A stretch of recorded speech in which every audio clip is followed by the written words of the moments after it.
Hola y bienvenidos otra vez al curso Vida de Cristo 1. Estamos en la clase número 13. En la clase pasada dimos la introducción al Sermón del Monte y cómo es una descripción de la vida de las personas que viven en el reino de Dios. Y uno de los primeros temas que toca Cristo es el enojo y el perdón, o podríamos llamar esta clase el conflicto.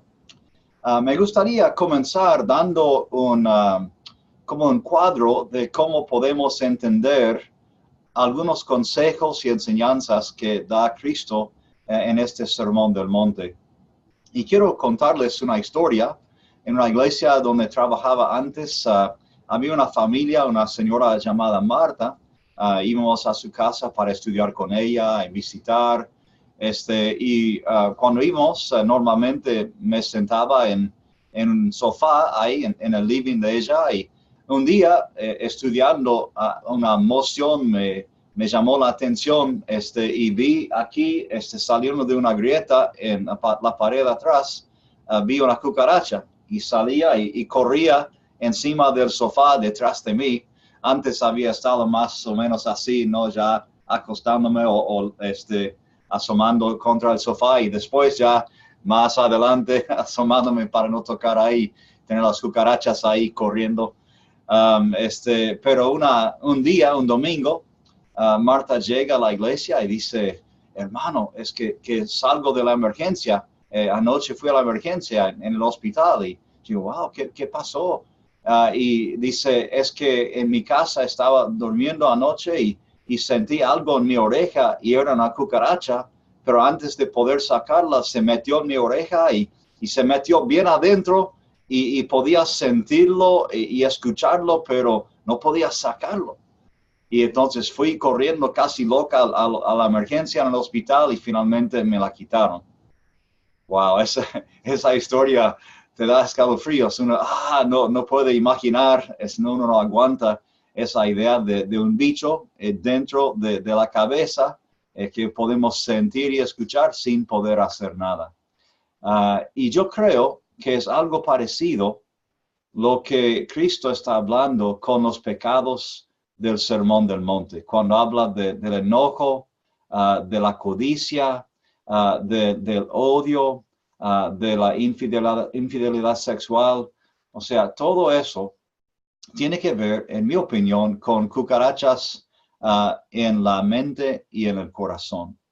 Porque se meten, y Cristo está diciendo aquí, no es solamente la conducta externa que queremos parar, es el corazón. Queremos quitar la semilla de ese pecado que nace en el corazón y va creciendo y finalmente se hace visible en el pecado externo. Queremos ya acabar con eso para poder quitarlo totalmente de la vida. Entonces, podríamos decir que en el Sermón del Monte hablamos de esas cucarachas, de codicia sexual, de odio, enojo, chisme, mentiras, envidia, materialismo. O sea que esas son las cucarachas con las cuales peleamos. Y yo quiero darles tal vez una tarea que les ayuda a pensar en este problema de otra forma, en algo práctico. Quiero que piensen en su programa de televisión favorito, tal vez videos favoritos en Netflix o en otra fuente de entretenimiento. Y quiero que imaginen un programa de esa televisión, ¿no? Y yo quiero que cuenten el número de cucarachas mentales o de corazón hay en un programa de esa serie. Tal vez pueden ser cucarachas de sexo, escenas de sexo, profanidades, violencia, escenas donde abusan uno al otro, donde se burlan de Dios, a las cosas de Dios. Cada instancia sería una cucaracha. ¿Cuántas cucarachas habría en tu programa favorito? Tal vez mirando y pensando, pensarían, bueno, no tan mal, yo creo que tal vez 2 o 3 cucarachas, sí. Y bueno, algunos tal vez es un poco más, bueno, tal vez 8 o 9, pero realmente, mayormente es bueno, ¿no? Ok, la segunda pregunta después de eso, y que sean honestos, no estoy no estoy chequeando para ver cuántos dijeron. Que sean honestos. La segunda pregunta es, si Dios mirara el mismo programa, ¿cuántas cucarachas contaría Dios? O sea que hay cucarachas escondidas que están ahí y tal vez no reconocemos como tal, pero nos afectan y nos entran tal vez en la mente o el corazón. Y si yo digo que mi programa tiene 5 y Dios me mira y dice, Esteban tiene 11, pues algo está mal con mi forma de evaluar el programa o el video que estoy mirando, ¿sí? Y podemos aplicar lo mismo a libros o cualquier tipo de entretenimiento. Es algo serio, ¿no? Porque pasamos tiempo cada día normalmente en algo de entretenimiento, internet, televisión, etcétera, y debemos ser honestos con el contenido de eso y cómo nos afecta en la mente y el corazón. No queremos ninguna cucaracha en la mente o el corazón. Y para hablar un poquito más de eso, les cuento otra historia. Que fui una vez a una casa para cenar con algunos amigos y noté que en el medio de la cena, noté que la ama de casa ya no estaba comiendo, ¿no? Entonces después le pregunté si se sentía bien y como media avergonzada me dijo, es que vi una cucaracha en la salsa de los raviolis, una cucaracha muerta y ya me quitó el apetito. Y claro, podemos imaginar eso. Ahora, ¿cómo reaccionamos a esa historia? Tal vez lo mismo que a la primera, no aguantamos esa idea. ¿Y qué tal si yo le dijera a ella, bueno, pero es solamente una cucaracha, ¿no? Podrías apartarla al costado del plato y seguir comiendo los raviolis. ¿Por qué no hiciste eso? Wow, ¿qué diría ella? Claro que no. ¿Cómo vamos a seguir comiendo eso sabiendo que hay una cucaracha y tal vez hay más que ya comí, que no vi, ¿no? Y eso también nos da asco, esa idea.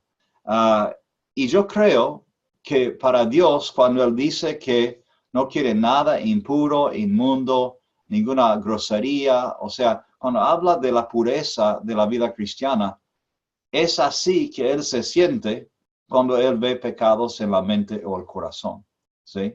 Y Él no quiere ninguna cucaracha, ¿sí? Esa es la meta, un plato limpio, ¿sí? Un plato sin impurezas de ningún tipo, porque así podemos ser consagrados y servirle mejor, ¿ok? Entonces, quiero que tengan eso en cuenta al hablar de cada tema en el Sermón del Monte, en esta clase y las que vienen. Bueno, les invito a ir conmigo a Mateo capítulo 5. Voy a saltar eso. Empezando en versículo 38. Vamos a tocar cómo tratamos a los enemigos primero y después volveremos un poco para hablar del enojo y el perdón. Es todo un paquete. 38 dice, oísteis que fue dicho, ojo por ojo y diente por diente. Pero yo os digo, no resistáis al que es malo.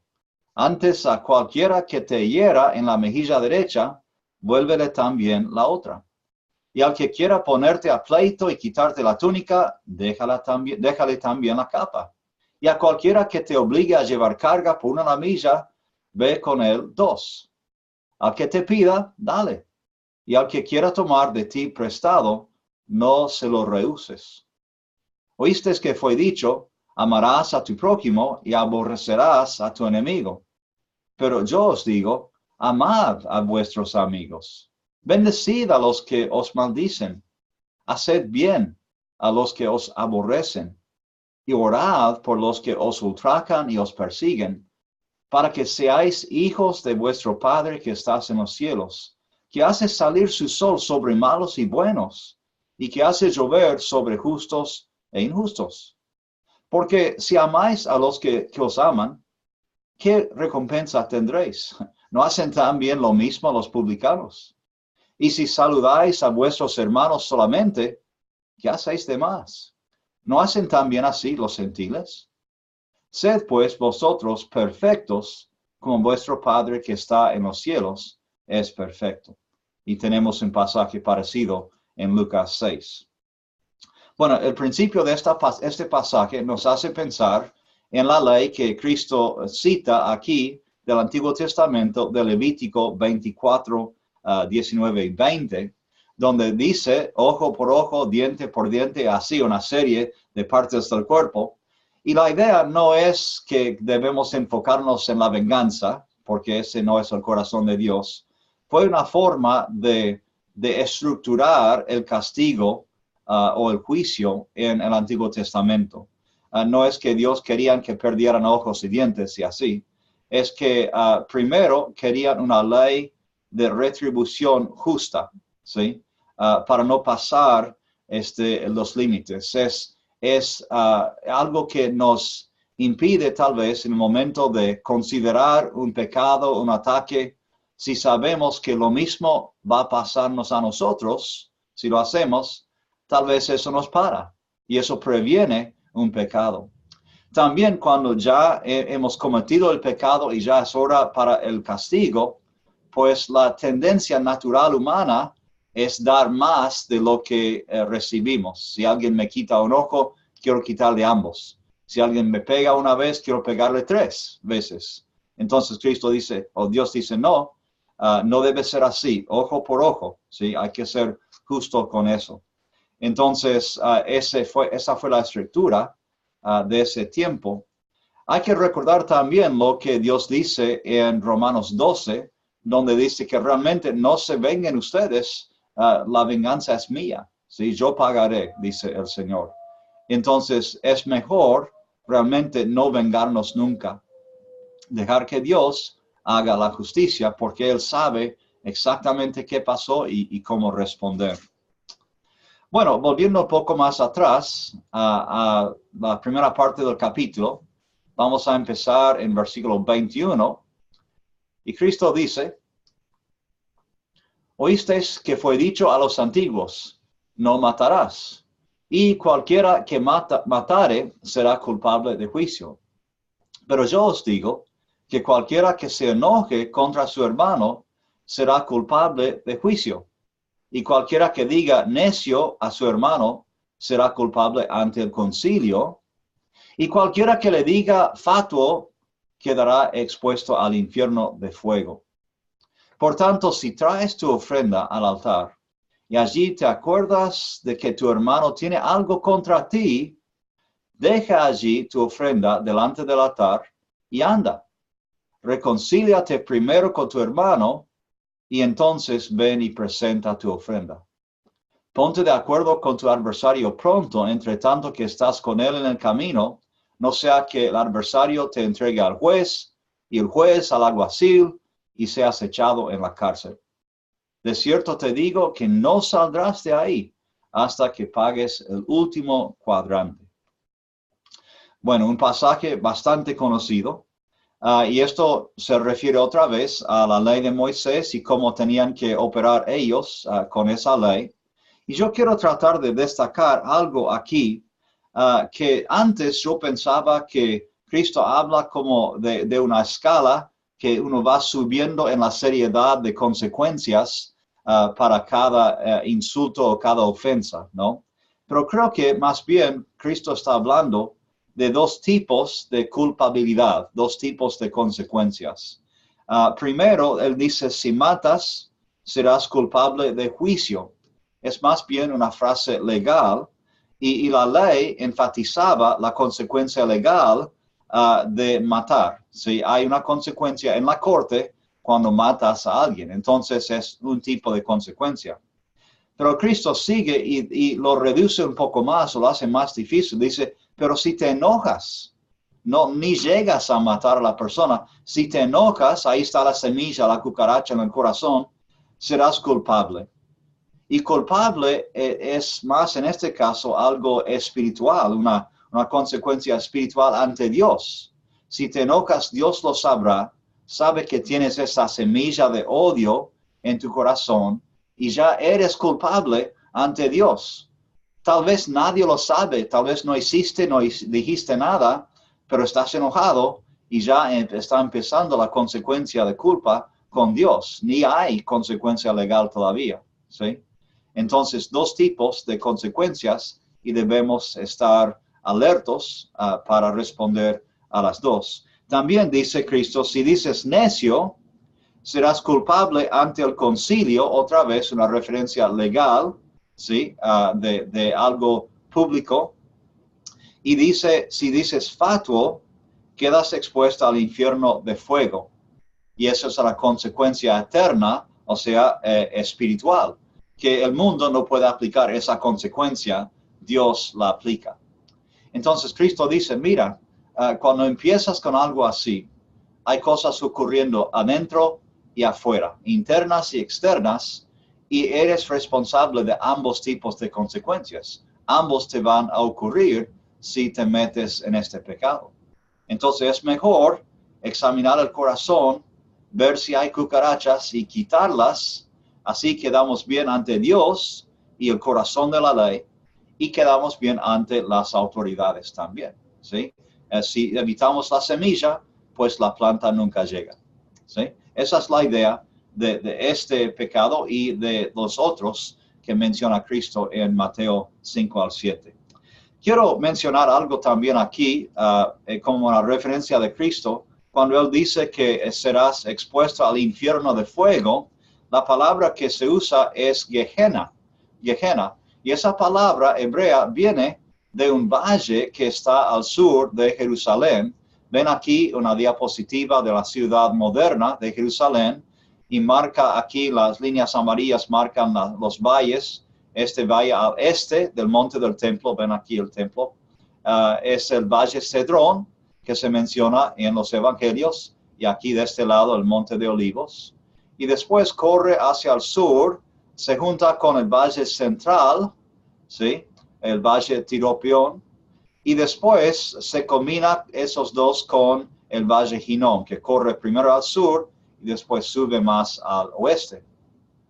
Y este es el lugar, especialmente al sur de Jerusalén, donde vemos aquí otra vez los tres valles de otra perspectiva.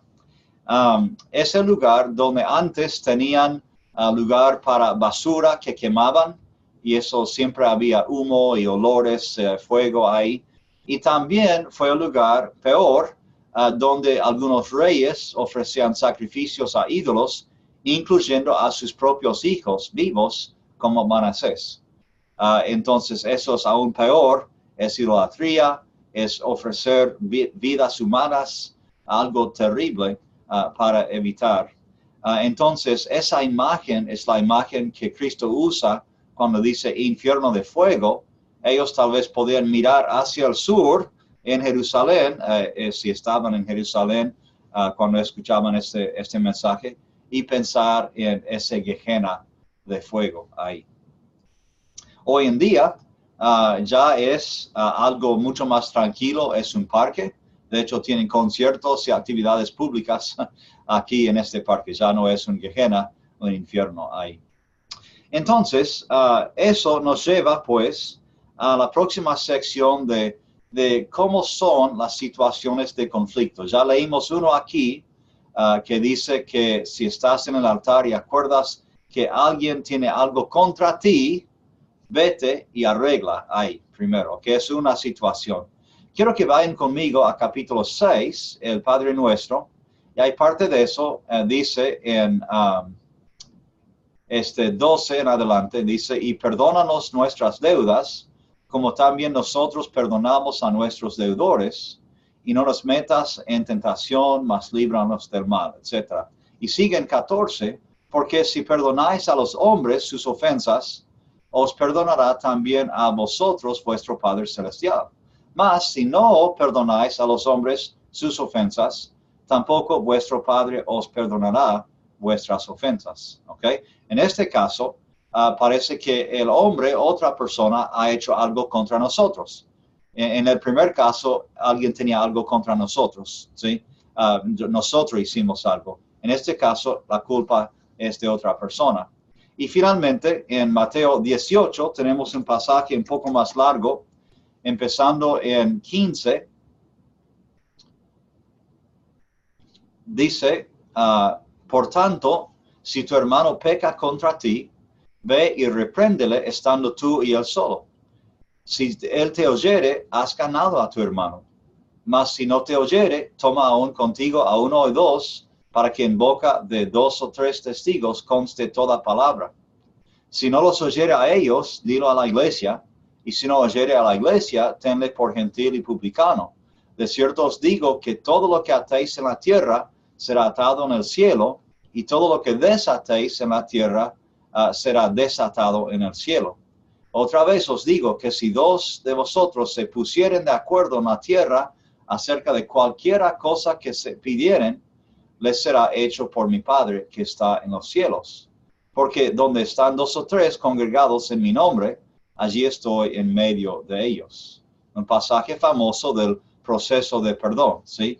Y otra vez, en este caso, es la otra persona que ha hecho algo y yo voy para arreglarlo, ¿sí? Es interesante también ver que en este caso lo que pasa en la tierra tiene consecuencias en el cielo. Que si nosotros decimos o hacemos algo, que hay ecos en el cielo, como dice Cristo. También en versículo 20 dice que donde están 2 o 3 congregados en mi nombre, ahí estoy en medio de ellos. Congregados es una palabra posible. La idea es donde están 2 o 3 unidos, ¿sí? Y creo que es más verdadero ese sentido en la traducción, porque hemos usado esto para justificar la presencia de Cristo en una reunión de adoración, ¿sí? Que somos pocos, hay 4 personas, 8 personas, y decimos, tratando de animarnos, decimos, bueno, ¿dónde están 2 o 3? Cristo está, entonces, apenitas pasamos el límite mínimo para la presencia de Cristo, y realmente sabemos que la presencia de Cristo en una reunión no depende de la cantidad de personas, ¿sí? Cristo está en cada persona, está con una persona, ¿no? En este contexto no está hablando de asistencia y la presencia de Cristo. En este contexto yo creo que está hablando de la reconciliación y la unidad en la iglesia. ¿Sí? Si hay 2 o 3 unidos, ahí Cristo puede estar. Cristo no quiere estar en situaciones de conflicto. Si la gente elige vivir en conflicto, es difícil tener la presencia de Cristo ahí. Por eso dice, resuelvan eso para que yo pueda estar en paz entre ustedes. Creo que es una buena interpretación en este contexto. Y sigue y dice, entonces se le acercó Pedro y le dijo, Señor, ¿cuántas veces perdonaré a mi hermano que peque contra mí? ¿Hasta 7? Y Pedro piensa que está siendo generoso, porque según lo que yo entiendo, algunos rabinos decían 2 o 3 veces hay que perdonar. Y realmente eso es mucho. Cuando pensamos que alguien nos ofende, pues nos insulta, nos choca eso, y después arreglamos y les perdonamos y nos sentimos bien, pero en la mente estamos pensando, ¿y si eso pasa otra vez? Y después vienen y nos ofenden otra vez con lo mismo. Y después digo, no me gusta para nada, pero debo perdonar, entonces lo perdono. Y ya la tercera vez, y ya con la tercera vez, ya dudamos de la sinceridad de la persona, ya no queremos perdonarles, somos cínicos y sarcásticos. No, pero ¿para qué perdonarle? Va a seguir haciéndolo. Entonces no lo perdono. Bueno, eso es solamente con 3 veces. Entonces Pedro es generoso. 7 veces, wow, es mucho perdonar. Y Cristo dice, no te digo hasta 7, sino hasta 70 veces 7. O sea, básicamente sin contar, ¿sí? También hay una traducción aquí que dice 7 veces 7, ¿sí? Y esos son, ¿cuánto? Un amigo mío una vez enseñaba esto y él decía, ¿y cuánto es 7 por 7? Y toda la gente, 49. No, él dice, no es correcto, es 50, ¿sí? No, pero ¿cómo? ¿Que no aprendiste matemáticas? 7 por 7, 49. No, él dice, no, es sin cuenta. S-I-N, ¿sí? Sin contar. Esa es la idea de Cristo aquí, ¿sí? Que no debemos contar, debemos perdonar y en lo posible olvidar, ¿sí? Muy difícil.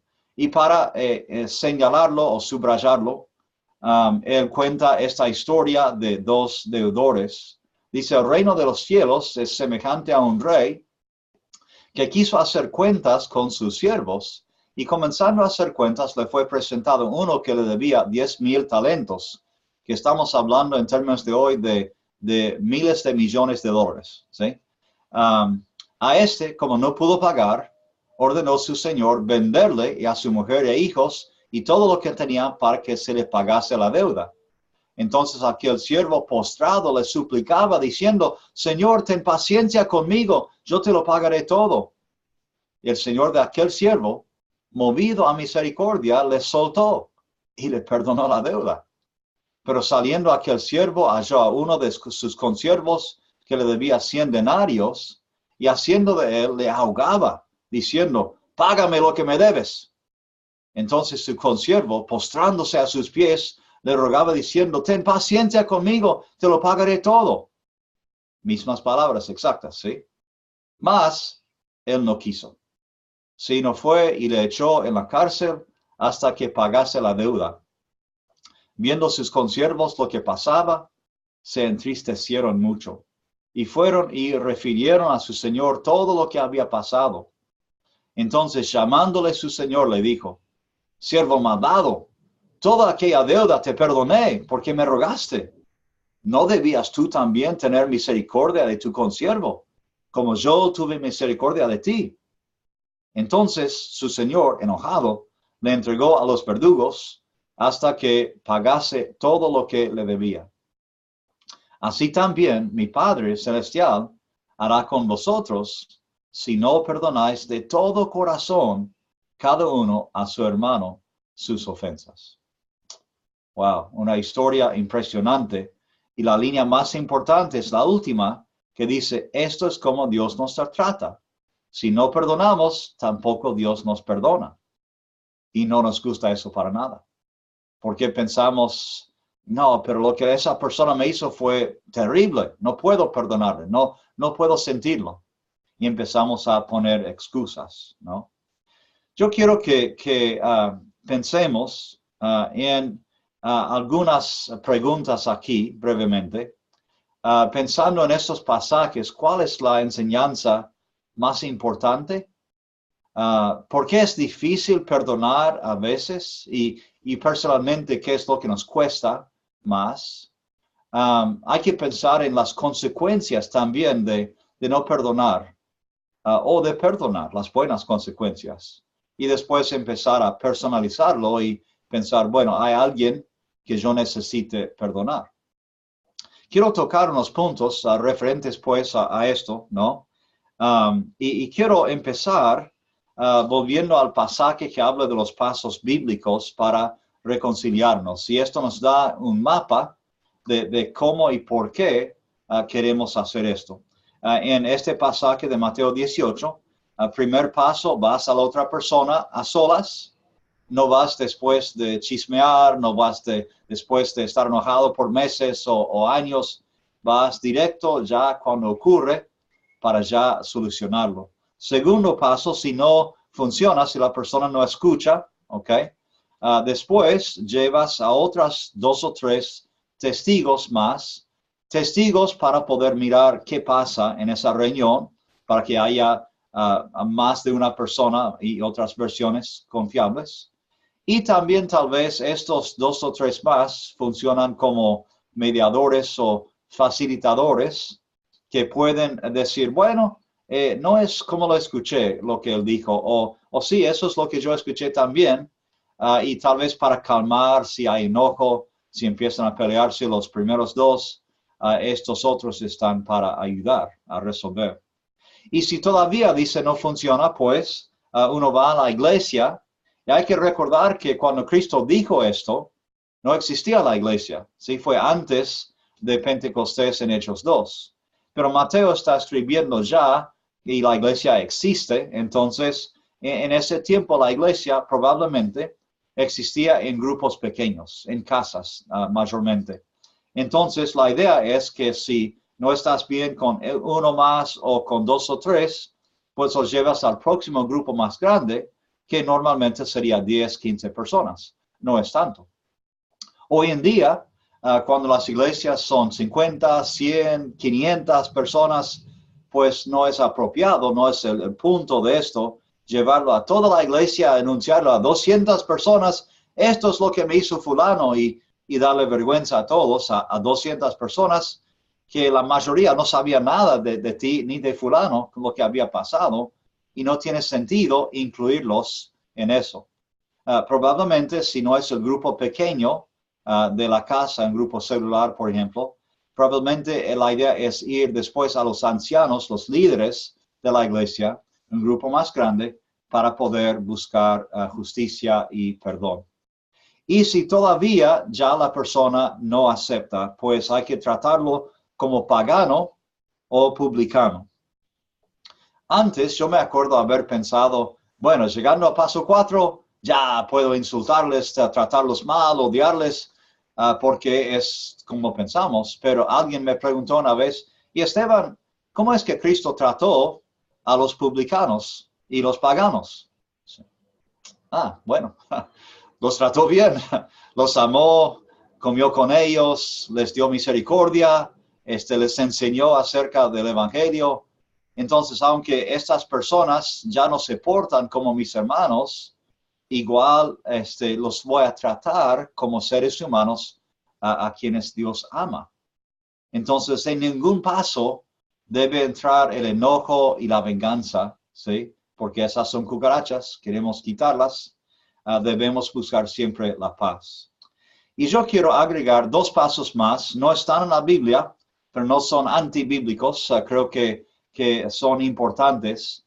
En mi experiencia, cuando uno ya busca el valor para ir a hablar con la persona y se resuelve, ya se reconcilia, normalmente sentimos tanto alivio y alegría y gozo, nos abrazamos, nos perdonamos y nos sentimos bien. Y que no queremos ya pensar más en el asunto, ya queremos acabar con eso, tan aliviados, ¿sí? Pero es importante, antes de terminar, buscar cómo evitarlo en el futuro. Entonces, paso 5 sería crear un plan para evitarlo en el futuro. Porque ustedes saben que a veces las mismas peleas o los mismos problemas ocurren en relaciones íntimas, como en un matrimonio, en familia, entre colegas, en un trabajo, en la iglesia. A veces se repite una situación.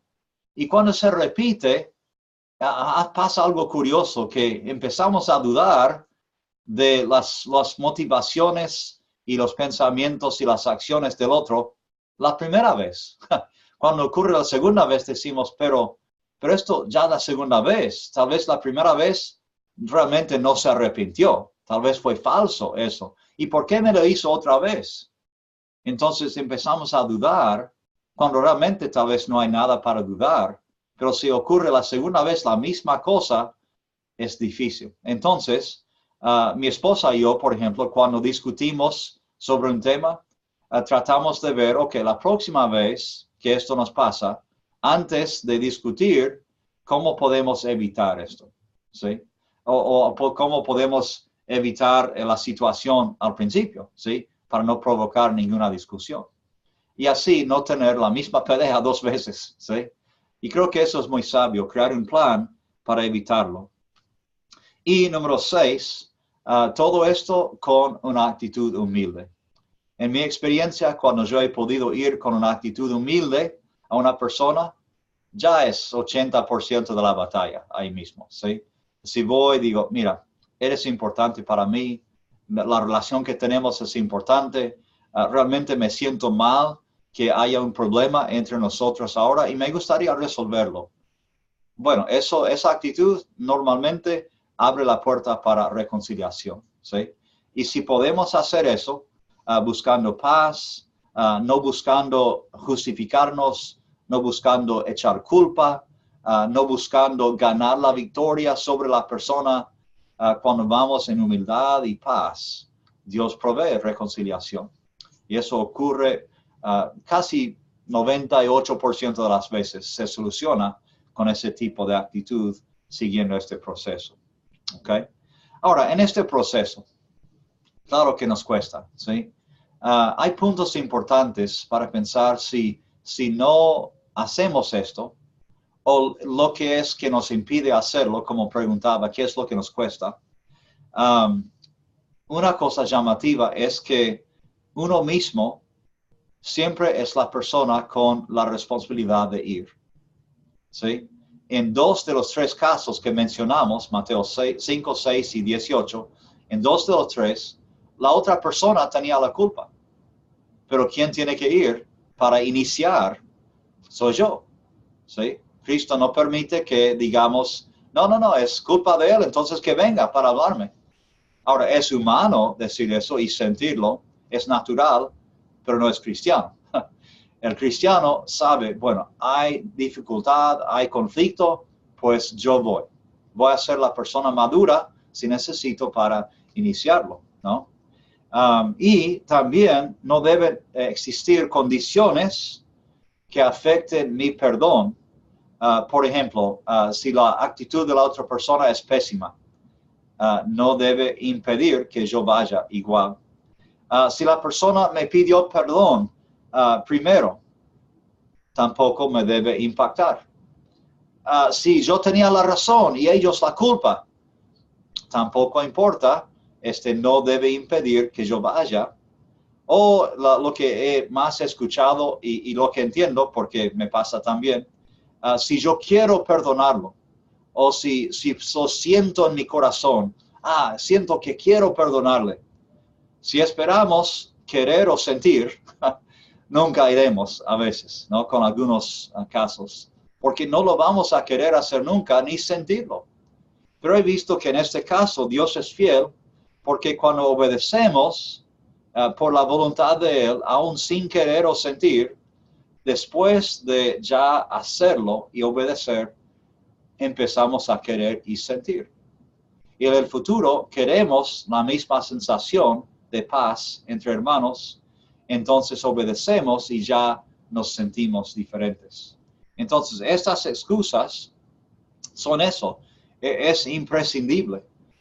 Esto no es opcional. No es como uno de esos restaurantes donde pagas $8, $10 y vas y comes de 100 platos si quieres, ¿no? Todo lo que quieras. En ese caso, uno elige entre los 100, no come de los 100.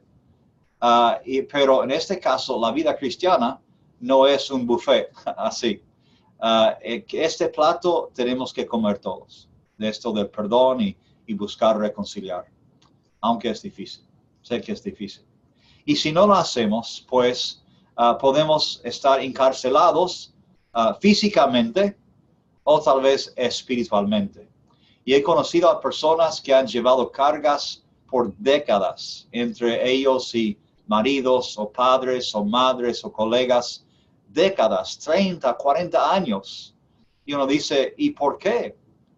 Y dan las excusas que ya dimos. O también escuché una hija de un padre decir, yo quiero que él pague por lo que él me hizo y por eso no le perdono. ¿Sí? Yo digo, wow, es entendible, pero no es excusable. Y esa persona está encarcelada, ya está encadenada. No puede escapar sin el perdón. Y como dice Cristo, si no perdona, pues afecta la salvación de uno mismo. Porque Dios no nos perdona y con el pecado ya no entramos al cielo. Si queremos gracia, debemos dar gracia también. ¿Sí? Entonces, son puntos importantes para mirar. Ok, quiero mencionar algunos más, algunas cositas más. Hay tácticas de negociación del mundo de consejería, del mundo de mediación, que nos pueden ayudar y en la medida que sean cristianas, queremos adoptarlas, ¿sí? Por ejemplo, hay un tipo de negociación que se llama distributiva, como distribuir, ¿sí? Cuando uno está en conflicto con otro, tratando de buscar negociar algo, y la idea es que yo quiero la mayor parte para mí mismo. Es egoísta. Yo gano y tú pierdes, ¿sí? Si hay 100%, yo quiero 95% para mí y que te quedes con 5%, ¿sí? Ese es un tipo de negociación que a veces funciona, pero no es fructífera para relaciones futuras, ¿sí? Nosotros queremos el segundo tipo de negociación, que es integrada, negociación integrada, cuando estamos buscando que ambos ganemos, ¿sí? El pastel queremos compartir de forma justa y de hecho en algunos casos no hay pastel limitado. A veces cuando trabajamos juntos se agregan más pasteles, ¿sí? Entonces podemos negociar de esa forma más fructífera. Es un poco como este modelo de intereses duales que también uno puede mirar.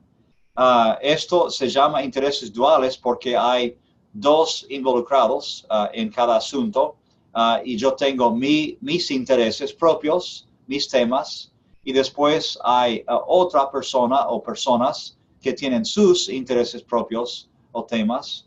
Y la cuestión es, cuando hay un conflicto, ¿cuál estrategia o modelo vamos a adoptar para responder al problema? ¿Ok? Primero, podemos evitar totalmente el problema y no hacer nada. Y eso puede ser útil cuando realmente es una pavada, algo insignificante.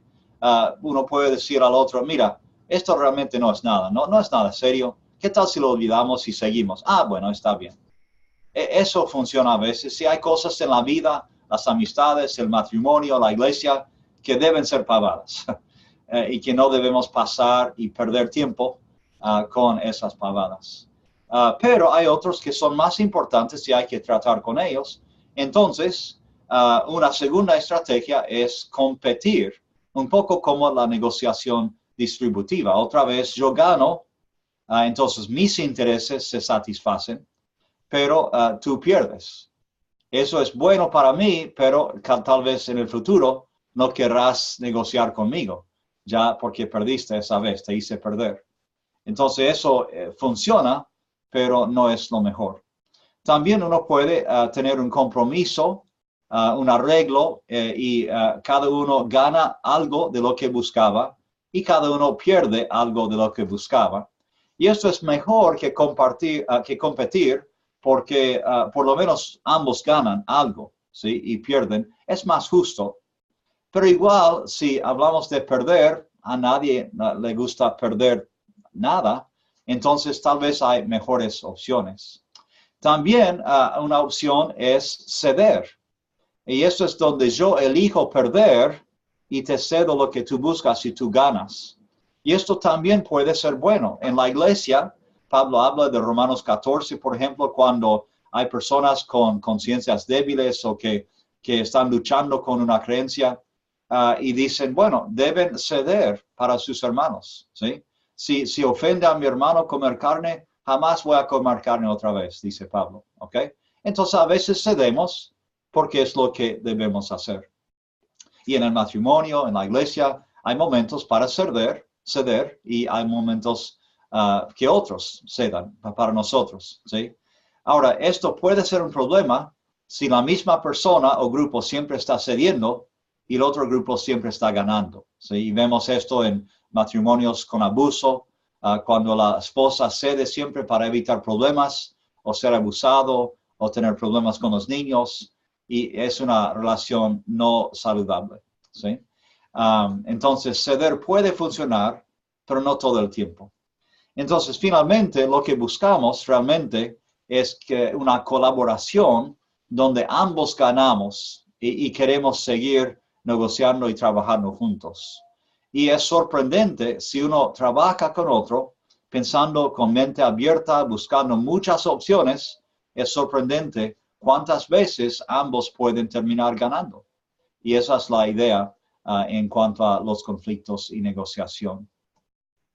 Y después quiero compartir con ustedes un poco de proceso de mediación, no mediacón ahí, mediación.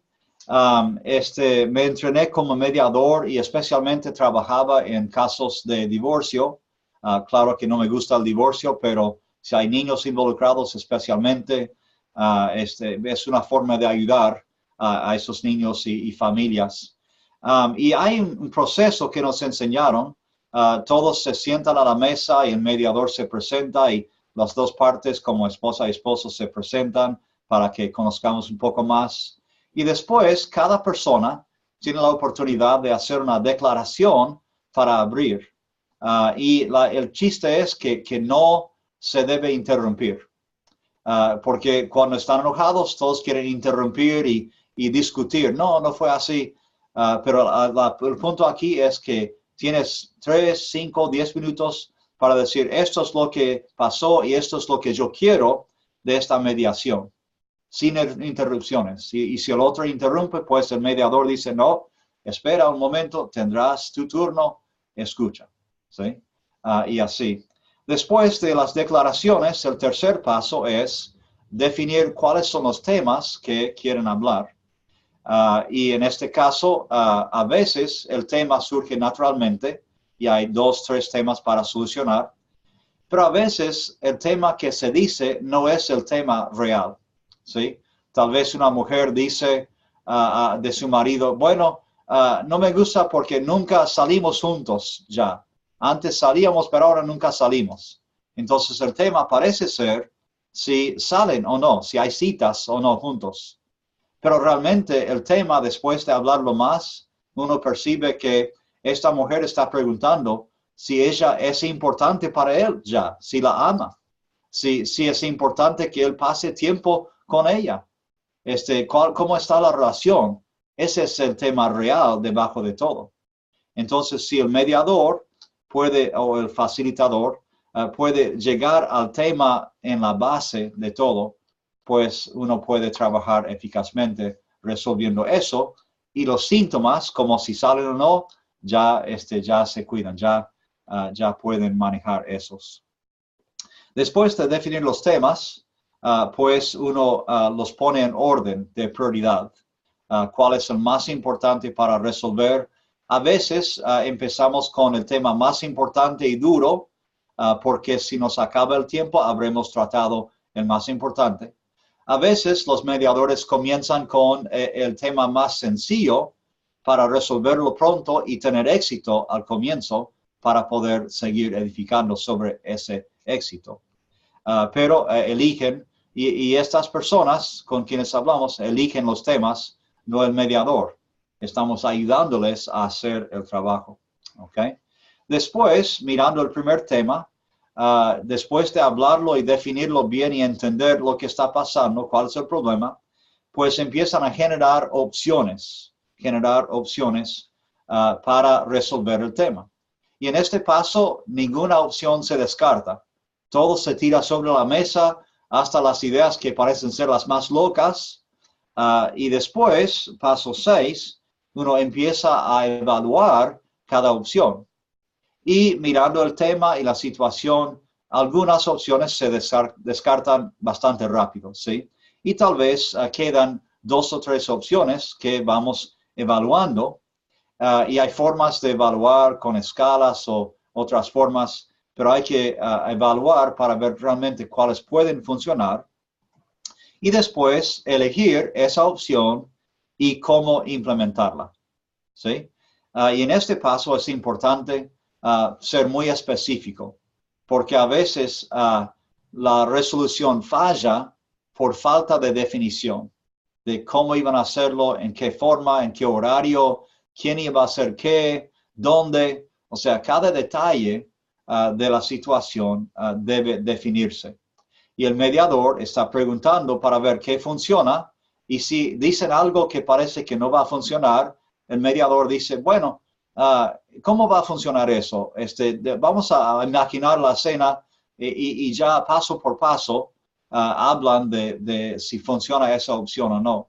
Y tal vez encuentran fallas en la opción, las corrigen y después ya es buena opción.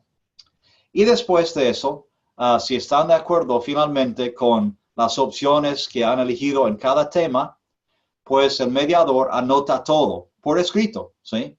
Y los dos están ahí mirando y él está confirmando que está escribiendo bien. Al terminarlo, le da a cada persona el acuerdo para ver si escribió fielmente.